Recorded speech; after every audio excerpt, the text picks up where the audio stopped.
Ogopa. Yaani ukisikia hii unaambiwa ogopa. Hii inaitwa weka mbali na watoto. Weka mbali na watoto.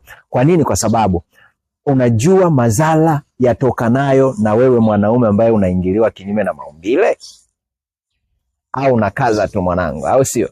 Kinyume na maumbile hairuhusiwi. Kumbuka ya kwamba haya ni matatizo makubwa sana. Cha kwanza utapata bawasiri, lakini cha pili utapata maambukizi, yani utapata infection kwenye njia ya haja kubwa.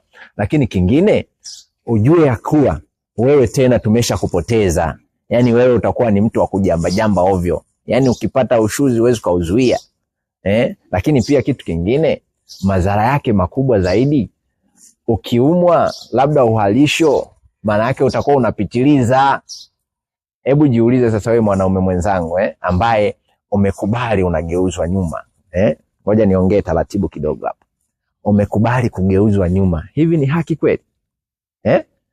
Kwanza tu kwa wewe sio haki, lakini pia kwa Mungu ni dhambi. Mimi kama Dr. Nelson Tanzania naomba nikushauri. Kama unafanya huo mchezo, achana nao. Kiafya una madhara makubwa sana, lakini kiimani una madhara makubwa sana. Utakosa hata mbingu, utakosa pepo kwa sababu tu umekubali kufanya hiyo michezo. Hiyo michezo sio mizuri sana. Hebu imagine wewe Mungu amekutengeneza akijua kabisa unakuja kuzalisha, unakuja kufanya reproduction, unakuja kuijaza inchi.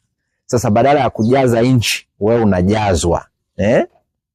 Badala ya kuleta watoto, upo. Yani ni biashara ambayo haileti faida zaidi ya kuleta hasara. Kwa Mungu hairuhusiwi. Kwa sisi wataalamu wa afya pia hairuhusiwi.